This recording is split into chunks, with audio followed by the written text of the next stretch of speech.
Pero él tenía novia en aquella época. Sin embargo, no estaba destinado a ser novio. Estaba destinado a ser sacerdote. Son palabras de Arminda Aragón, una de las amigas más íntimas de la infancia del Papa Francisco, que ha hablado en público por primera vez desde su fallecimiento. Lo que revela es totalmente inesperado y, en parte, está directamente relacionado con los rumores que han rodeado al Papa durante años. Vamos a sumergirnos en los secretos que nunca quiso que se revelaran mientras vivía. Comienza la polémica. Tras la muerte del Papa Francisco, han comenzado a circular teorías sobre él y su supuesta mejor amiga, la hermana Geneviève Janin-Gross, y es una historia que no ha sentado muy bien en el Vaticano. Se ha permitido a la hermana Geneviève romper el protocolo y presentar sus respetos ante el féretro del Papa, un honor que no suele concederse a las mujeres. Pero antes de entrar en las historias sobre la hermana Geneviève, hay otra mujer especial en la vida del Papa Francisco que merece ser mencionada. Cuando el Papa Francisco tenía solo 12 años y vivía en Buenos Aires, se dice que estaba enamorado de una niña llamada Amalia da Monte. Según da Monte, el joven Jorge Mario Bergoglio le escribió una carta en la que le decía: «Si no puedo casarme contigo, me haré sacerdote». Esta afirmación fue publicada por importantes medios de comunicación como The Guardian y The Daily Telegraph en 2013, después de que Bergoglio se convirtiera en papa. Da Monte, que entonces tenía 76 años, lo describió como un inocente romance infantil que terminó cuando sus padres lo desaprobaban y ella no respondió a su carta. Sin embargo, la pareja siguió siendo amiga hasta la muerte de él. Más tarde, mientras se formaba para ser sacerdote, a los 20 años, Bergoglio experimentó otra atracción romántica. Él mismo lo reveló en una entrevista con Corriere della Sera en 2014, afirmando que tuvo que confesarse para resolver sus sentimientos. Lo describió como una experiencia humana normal durante su camino hacia el sacerdocio, aunque no dio detalles específicos sobre la mujer involucrada. Más recientemente, en abril de 2025, surgieron rumores en las redes sociales sobre una supuesta relación secreta entre el Papa Francisco y la hermana Geneviève Janin-Gross. Estas afirmaciones aparecieron en publicaciones en X, y una de ellas alegaba una relación amorosa oculta. Sin embargo, otras publicaciones rápidamente desmintieron estos rumores, aclarando que su relación era simplemente una profunda amistad basada en valores espirituales compartidos. La más fundamentada de estas historias es la de su infancia con Amalia da Monte, ya que fue publicada por varios medios de comunicación fiables y coincide con el propio reconocimiento del Papa Francisco de haber tenido una novia en su juventud. El Papa mismo habló abiertamente de su atracción en el seminario como parte de su camino espiritual. Las afirmaciones sobre Sor Geneviève Janin-Gross carecen de pruebas creíbles y parecen ser rumores infundados, amplificados por las redes sociales.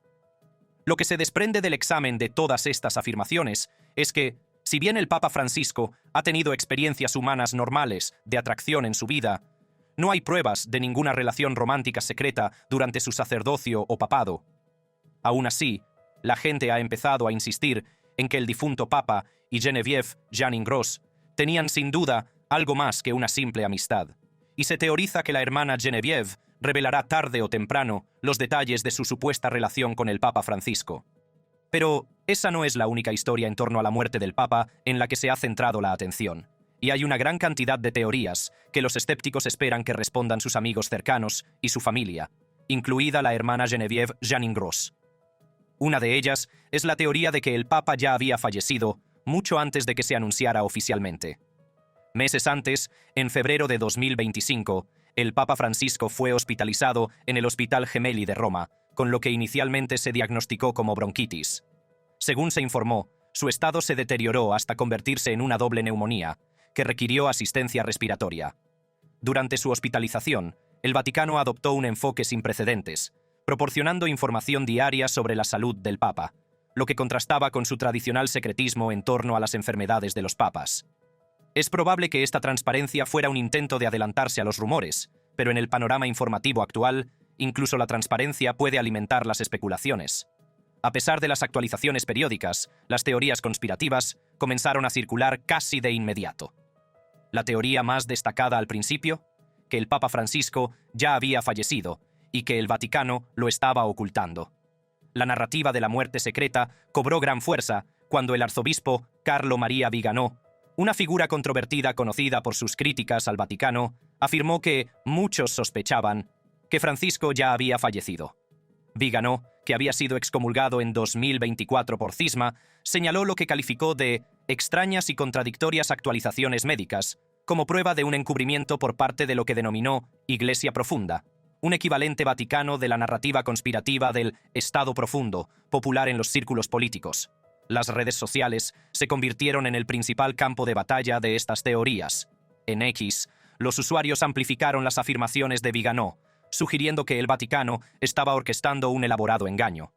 Algunos incluso especularon que un mensaje de audio publicado por Francisco en marzo de 2025, destinado a agradecer a sus seguidores sus oraciones, había sido generado por inteligencia artificial o grabado anteriormente para mantener la ilusión de su supervivencia.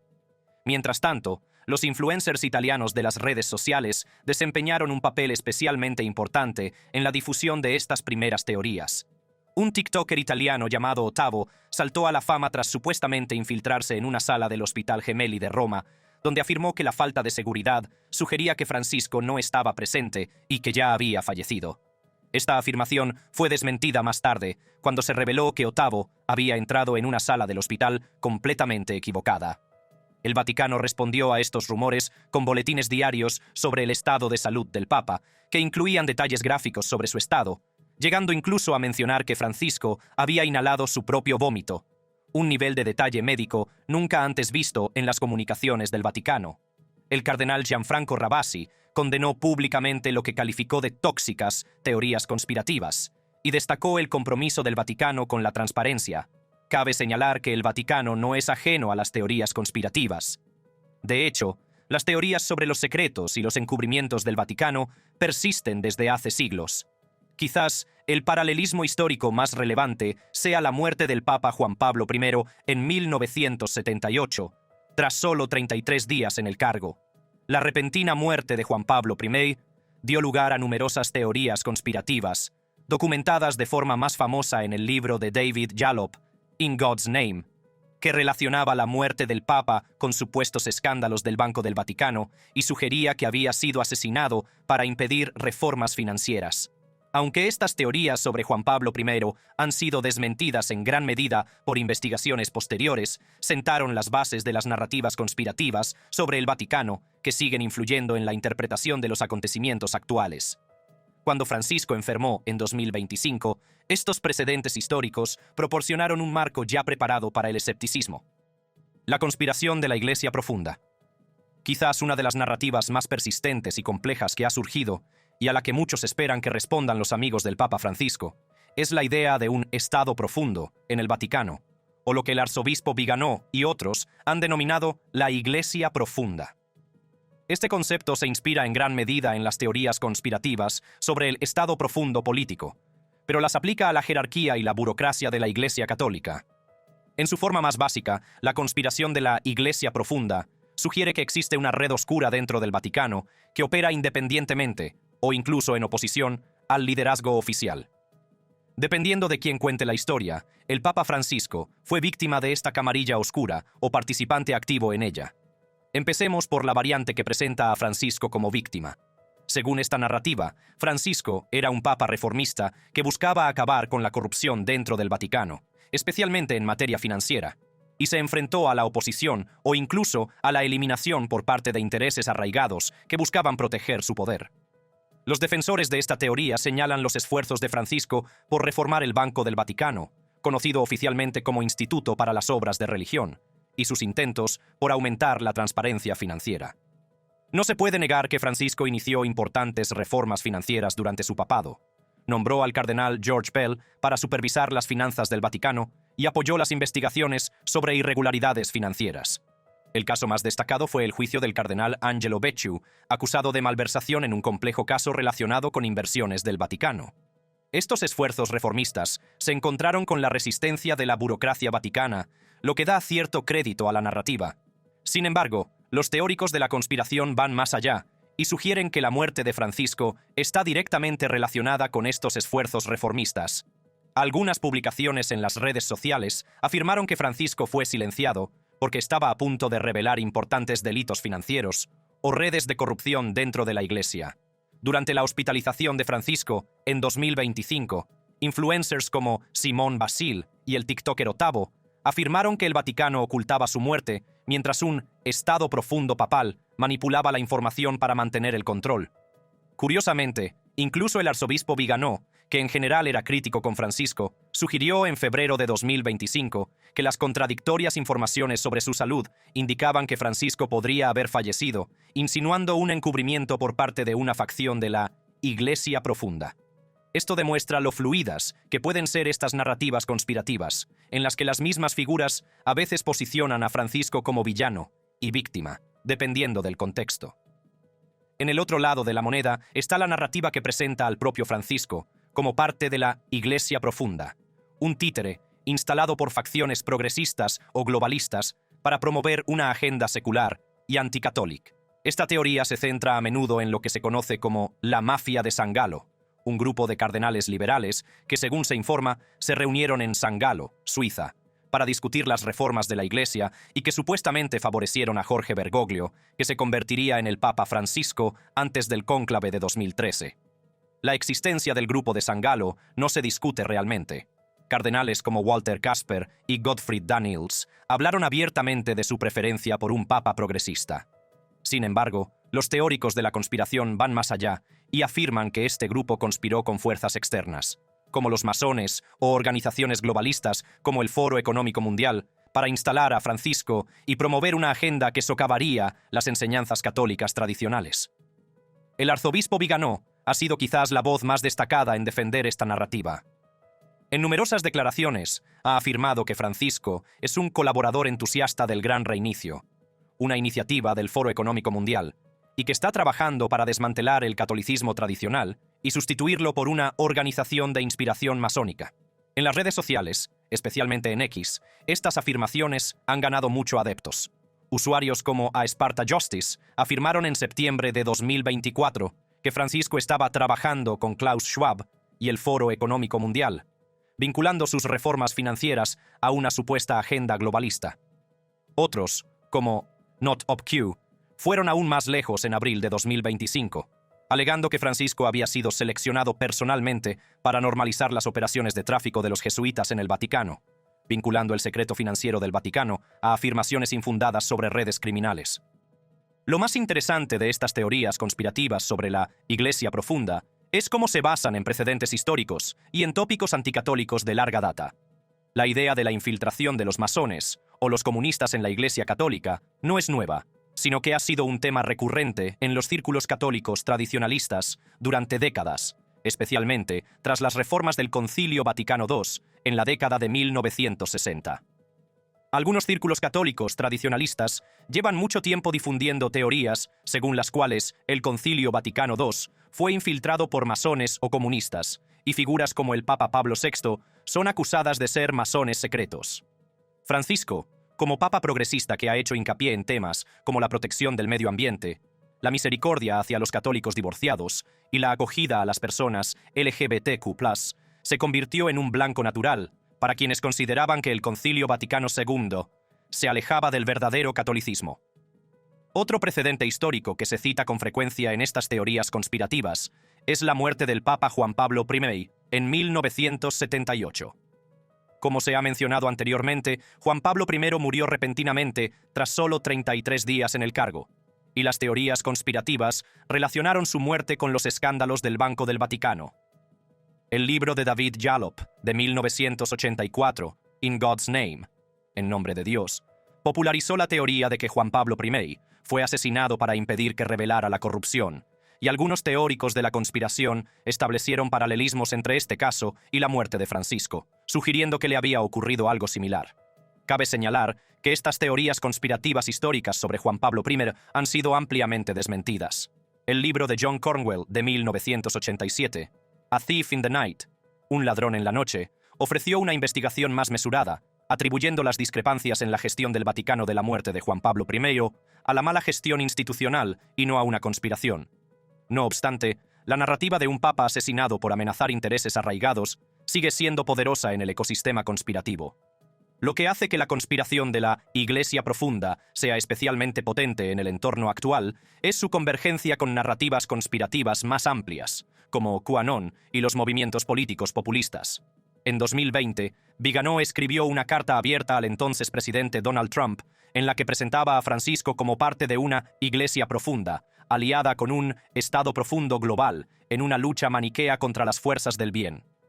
Esta carta fue recibida con entusiasmo por los seguidores de QAnon y amplificada a través de sus redes. Los seguidores de QAnon han acusado a Francisco de apoyar a una camarilla de depredadores sexuales de menores o a las élites globalistas.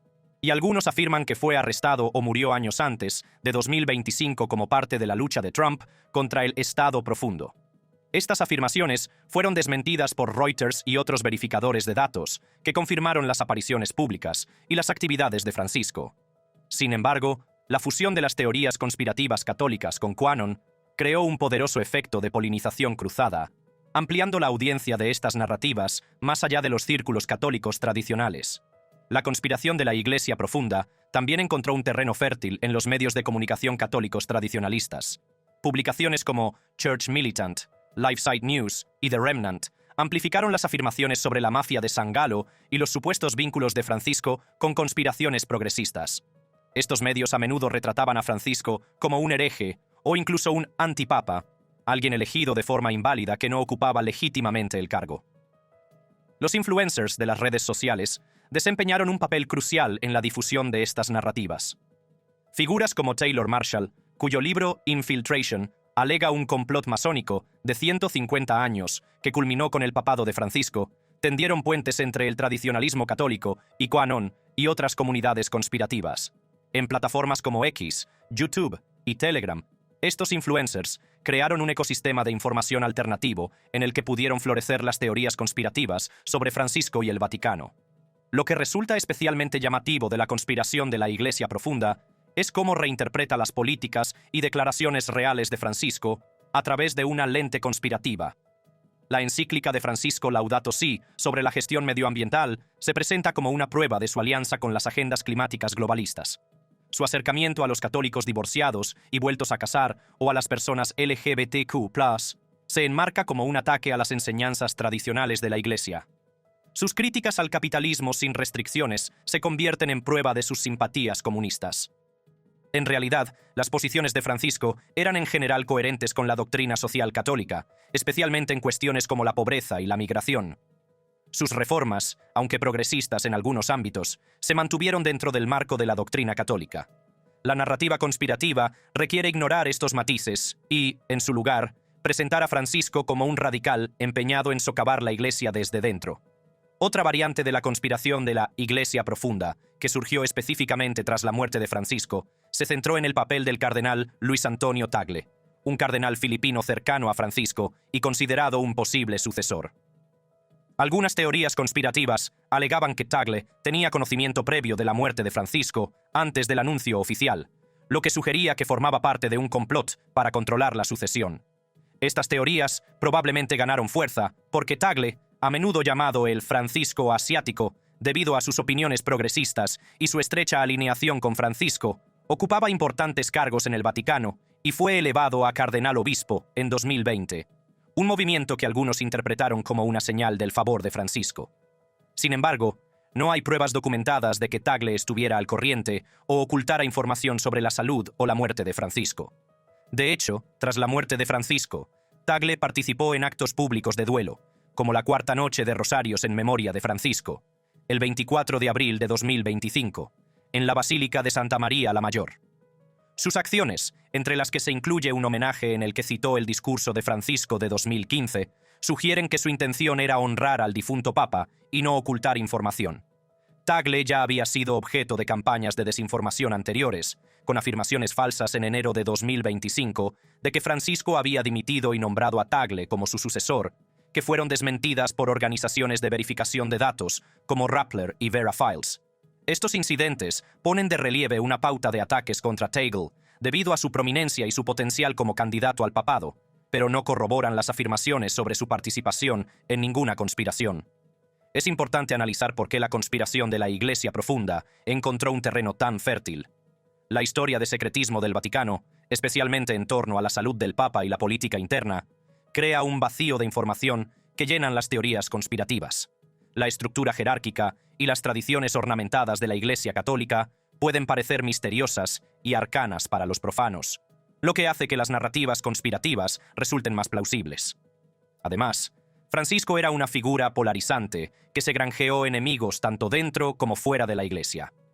Sus posturas progresistas alienaron a los tradicionalistas, mientras que su mantenimiento de la doctrina católica fundamental en cuestiones como el aborto decepcionó a los progresistas que esperaban cambios más radicales. Esta polarización creó una amplia gama de críticos dispuestos a cuestionar la narrativa oficial de su papado y su muerte, delitos y encubrimientos. Es importante reconocer que la Iglesia Católica se ha enfrentado a escándalos muy reales relacionados con abusos por parte del clero y malas prácticas financieras. Estos casos documentados proporcionan una base factual que hace que las teorías conspirativas parezcan más plausibles para muchos. Sin embargo, como veremos, las narrativas conspirativas suelen tomar estos problemas reales y los amplían hasta convertirles en afirmaciones que van mucho más allá de las pruebas disponibles. Comencemos con las teorías que presentan a Francisco como un reformador que intenta sacar a la luz los abusos sexuales sistemáticos a menores dentro de la Iglesia. Algunas teorías conspirativas sugieren que Francisco estaba trabajando para destapar décadas de abusos, pero se enfrentó a la resistencia de facciones conservadoras o de un Estado profundo del Vaticano, que, en última instancia, pudo haber provocado su caída. Los defensores de este punto de vista señalan las medidas concretas adoptadas por Francisco para hacer frente a la crisis de los abusos. Durante su papado, Francisco pidió perdón públicamente por los escándalos de abusos, creó comisiones para abordar los abusos del clero y se reunió con los supervivientes. En 2019, organizó una cumbre en el Vaticano sobre la protección de los niños y estableció Vos Estis Lux Mundi, una ley diseñada para responsabilizar a los obispos por encubrir los abusos. Estas acciones demuestran que Francisco tomó medidas para abordar el problema, aunque los críticos debaten si estas medidas fueron suficientes. En Reddit, especialmente en subreddits como r-Catholicism, los debates sobre Francisco y los escándalos de abusos a menores revelan esta polarización. Algunos usuarios defienden a Francisco destacando sus esfuerzos reformistas, mientras que otros argumentan que estas medidas fueron insuficientes o meramente simbólicas. Por el contrario, el subreddit r-Ex-Catholic tiende a ser más crítico y a menudo acusa a Francisco de complicidad en los encubrimientos. Una publicación de 2024 hacía referencia al escándalo de los internados canadienses, alegando que la gira de disculpas de Francisco por Canadá en 2022 fue una maniobra de relaciones públicas más que una reconciliación genuina. En X, el discurso está aún más dividido y a menudo es más extremo. Algunos usuarios elogian los esfuerzos de Francisco para abordar los abusos, citando su carta de 2018 a los católicos en la que reconocía los fallos de la Iglesia. Sin embargo, otras publicaciones más conspirativas lo acusan de proteger activamente a los abusadores. Por ejemplo, una publicación de abril de 2025 afirmaba que Francisco protegió y promovió a miembros del clero acusados de abusos sexuales, aunque sin aportar pruebas concretas. La variante más extrema de estas teorías alega que Francisco estuvo involucrado o era consciente de las redes de tráfico de niños operadas por el Vaticano. Estas afirmaciones suelen estar relacionadas con narrativas inspiradas en QAnon sobre redes de pedofilia de la élite mundial. En X, una publicación de enero de 2024 afirmaba que un documento filtrado verificaba el encubrimiento por parte de Francisco de una red de pedofilia, vinculándola con Jeffrey Epstein y Ghislaine Maxwell, supuestamente bendecidos por el Papa, aunque la imagen que circulaba era probablemente de Juan Pablo II, no de Francisco, y no hay pruebas que relacionen a Epstein con las actividades del Vaticano. Un hilo de 2024 en el subreddit r-Conspiracy de Reddit hacía referencia a un supuesto documento de 2.300 páginas, filtrado en 2020, que verificaba la existencia de una red de pedofilia en el Vaticano, encubierta por Francisco. Esta afirmación parece derivarse de una interpretación errónea de un informe de 2018 sobre un escándalo de abusos en Chile, que detallaba los abusos cometidos por 20 sacerdotes, pero no confirmaba la trata de personas ni el encubrimiento directo por parte de Francisco. Es fundamental señalar que estas acusaciones de tráfico carecen de pruebas creíbles. A menudo se basan en tópicos reciclados de QAnon, tergiversaciones de escándalos históricos o documentos falsificados. La falta de informes verificados por las fuerzas del orden o de investigaciones creíbles socava estas teorías, a pesar de su persistente circulación en las redes sociales. Una crítica más matizada se centra en casos concretos en los que se ha acusado a Francisco de proteger a presuntos abusadores.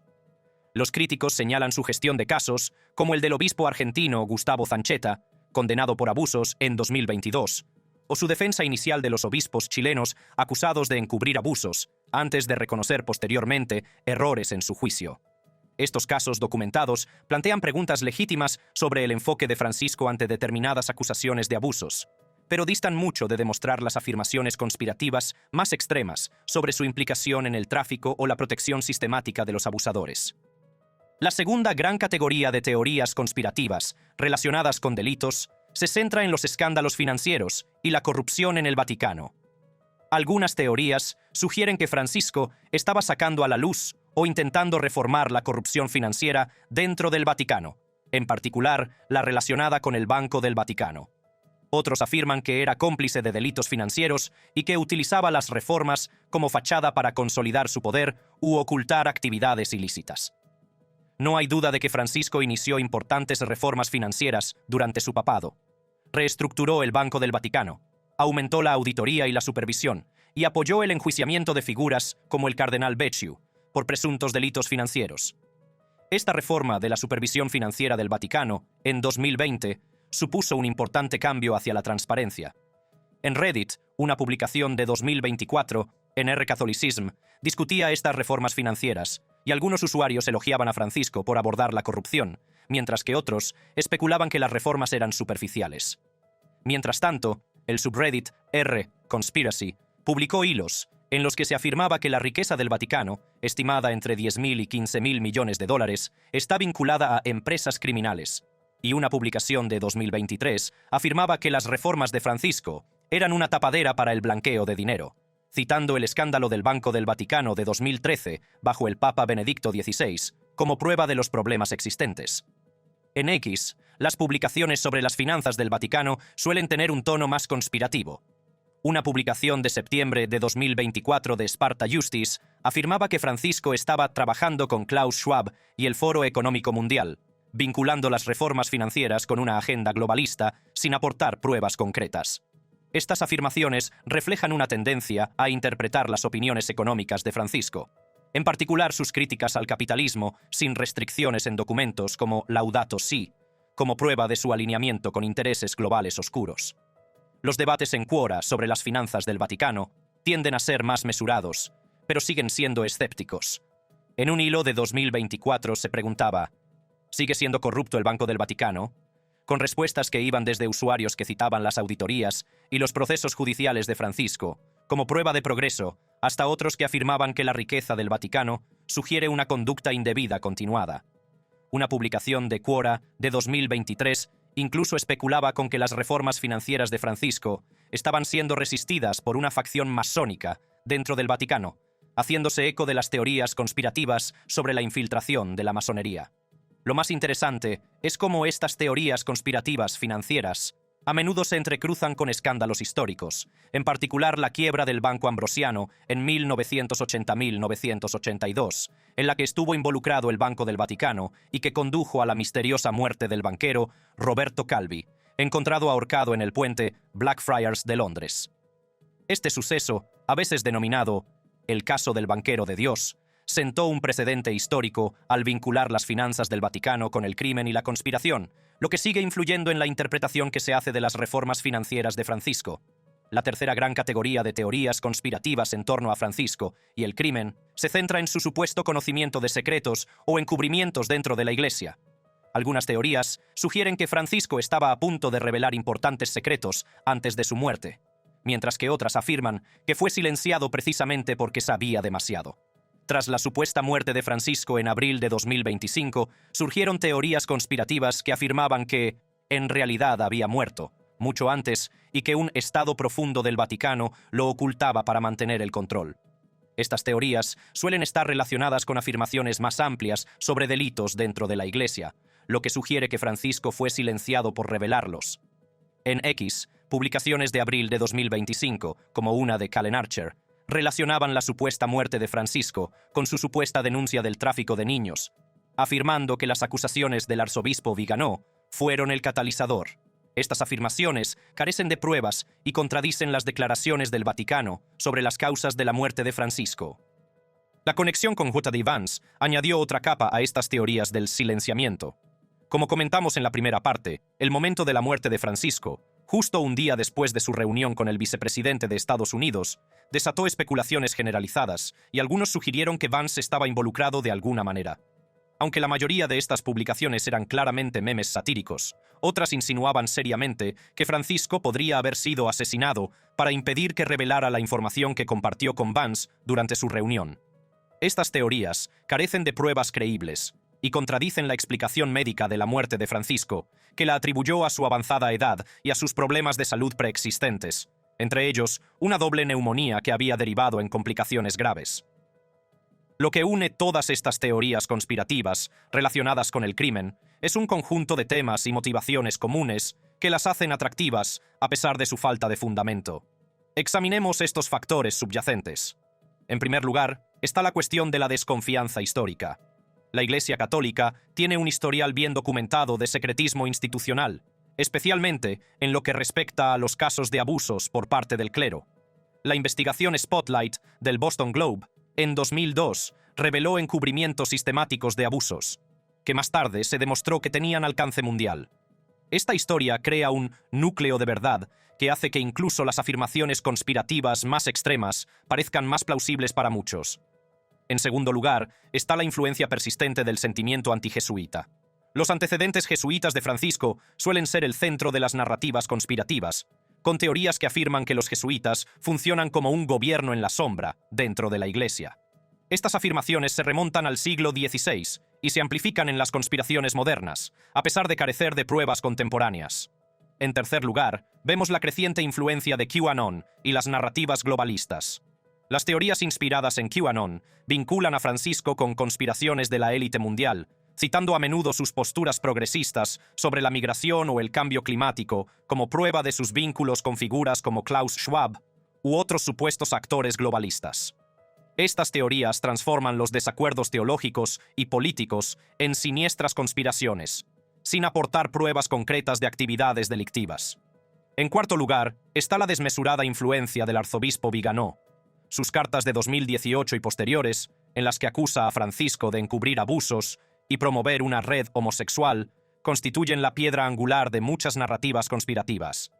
A pesar de su excomunión en 2024 y de la falta de pruebas sustanciales que respalden sus afirmaciones, Viganò sigue siendo influyente en los círculos tradicionalistas y conspirativos. Por último, la histórica falta de transparencia del Vaticano, especialmente en materia de finanzas y casos de abusos, sigue alimentando la desconfianza y dando lugar a especulaciones sobre delitos ocultos. Aunque Francisco ha dado pasos importantes hacia una mayor transparencia, décadas de secretismo institucional no pueden superarse de forma rápida ni fácil. Cuando evaluamos críticamente las pruebas de estas teorías conspirativas, la mayoría se desmoronan bajo escrutinio. Las afirmaciones sobre tráfico de niños o abusos rituales carecen de fundamento más allá de los rumores y las publicaciones en las redes sociales. Las acusaciones sobre la participación directa de Francisco en delitos financieros contradicen sus esfuerzos de reforma documentados. Las teorías sobre la relación entre su muerte y la revelación de secretos del Vaticano se basan en conjeturas más que en pruebas. Dicho esto, hay críticas legítimas a la gestión de Francisco de ciertos casos de abusos, como el caso Zanchetta, y dudas sobre la eficacia de sus reformas financieras. Estas críticas matizadas se pierden en las narrativas conspirativas extremas que dominan el discurso en las redes sociales. Cabe destacar la dinámica específica de estas teorías conspirativas en cada plataforma. Las comunidades de Reddit muestran enfoques variados. Catholicism defiende en general a Francisco y descarta las conspiraciones como propaganda anticatólicas, mientras que Conspiracy y Ex-Catholic amplifican las narrativas críticas. X alberga las afirmaciones más extremas, que van desde críticas moderadas hasta acusaciones al estilo QAnon, con información errónea que se difunde rápidamente a través de comparticiones y contenido impulsado por algoritmos. Quora tiende a ser más mesurada, y sus usuarios debaten las reformas de Francisco y los escándalos históricos de forma más matizada, aunque también persiste el escepticismo sobre el secretismo del Vaticano. También es importante comprender cómo estas teorías conspirativas afectan a la percepción pública de la Iglesia Católica y al legado de Francisco.